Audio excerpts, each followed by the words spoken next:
আসসালামু আলাইকুম বন্ধুরা, কেমন আছেন সবাই? আশা করি সকলে অনেক ভালোই আছেন। আমিও আল্লাহর রহমতে অনেক ভালোই আছি। তো আজকের ব্লগটি হচ্ছে আমি আপনাদের দেখাবো কয়েকজন গরুর রাখালদের জীবনযাপন কিরকম হয়। তো দেরি না করেই চলুন ব্লগটি শুরু করি, আর আপনারা সম্পূর্ণ ভিডিওটি দেখবেন। ওই যে দেখুন দূরে তাদের আস্তানা দেখা যাচ্ছে, তারা ওখানে থাকে।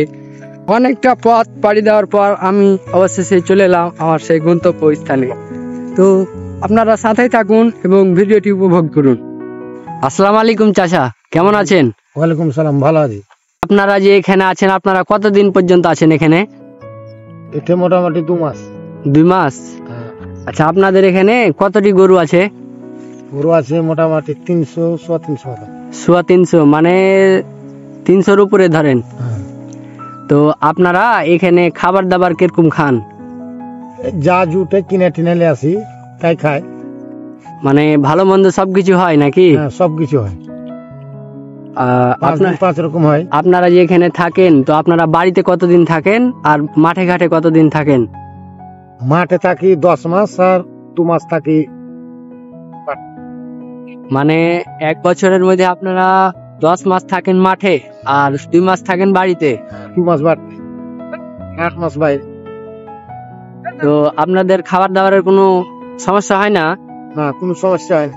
আপনারা যে এই মাঠে ঘাটে গরুলে থাকেন, তো আপনাদের বছর শেষে লাভ কিরকম হয়? লাভ হয়তো আর আগে, এবার লাভ হয়নি, খুব ক্ষতি। মানে ডুবে গেছে, কাঁড়ি বড় দাম বাড়াই, খোরাক খাইতে পারছে না গরুতে, নিজে খাইতে পারছে না ঠিক মতন। আপনারা যে মাঠে ঘাটে থাকেন, তো আপনাদের যদি কোনো অসুখ বিসুখ হয় তাহলে এটার কি ব্যবস্থা করেন আপনারা? এটার কোনো সমস্যা হয় না, ডাক্তার চলে, ডাক্তারের কাছে যাই, ডাক্তার চলে। ও, মানে সেরকম ভাবে আপনাদের কোনো বিপদ আপদ হয় না? না। তো চাচা, আজকে দুপুরে আপনাদের খাবার কি আছে? খাবার কি আছে? সিলিয়ার তরকারি। তরকারি। ও আচ্ছা, তো তাহলে আপনারা এখানে শুতেন নাকি? হ্যাঁ, এখানে আপনারা থাকেন। হ্যাঁ। এই যে গরুলে মাঠে ঘাটে থাকেন, তো বছর শেষে আপনাদের মানে লাভবান হন না লস হয়? এবারকার লস হয়ে যায়। অন্যান্য বছর যে যেরকম গরু পালে, কাহারি 1 লাখ হয়, কাহারি 2 লাখ হয়, কাহারি সাবিকটা থাকে, কিন্তু সংসারটা চলে সুখে।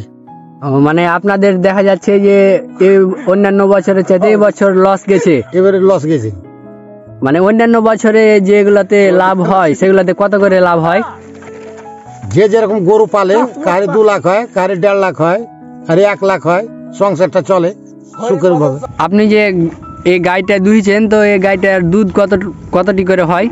দুধ এখন বেশি হয় না বাবা, এখন দুধ খুব সামান্য হয়েছে। শীতের সময়, শীত বাচ্চা তো গরু শেষ হয়ে গেছে খাইয়া না খেয়া, বুঝতে পারছো। 60,000 টাকা করে পেয়েছি, 6 লাখ টাকার ঘাস খাওয়াচ্ছি খাইয়া, মানে সবই লস। ব্যাংকের সব লোন, ব্যাংকের লোন আমি পরিশোধ করতে পারছি না। দুধের টাকাতে সংসার চলে না, দুধের দাম কম। শীত বাচ্চাতে পড়ে আসি, পানি বাচ্চা সবই সমান, রোজার বাতাস সবই এক সমানে চলে, আর উপর দিয়ে যেছে, বুঝতে পারছো। বহুত কষ্টের উপর আছি আমরা। গাড়ির দাম ছিল 3,000 টাকা, এখন যে গাড়ি 9,000 টাকা। এই গরুর খাবারই কিনতে পারে না, এমন টাকা লস হয়েছে। এই লসের জানি বাঁচে না, বিপজ্জনক জায়গায় দাঁড়িয়ে গেছে বাজারে। এখন গরু বাছুর বেচতে পারছে না, গরু বাছুরের দাম অল্প টাকা দাম। 1 লাখ টাকার গায়ে 60,000 টাকা দাম করেছে, 17 টাকা দাম করেছে, গরু বেচতে পারি না। গরু বাছুর না বেচার কারণে না খেয়ে খেয়ে মরে সব গায়ে হয়ে গেল, এমন ব্যাপার হয়ে গেছে। আচ্ছা দাদা, এই গরুটার কি হয়েছে? এই গরুটা আরো অসুখ হয়েছে, অসুস্থ আছে, খাইতে পাচ্ছে না ভালো করে, ঠান্ডাতে অসুখ হয়ে গেছে।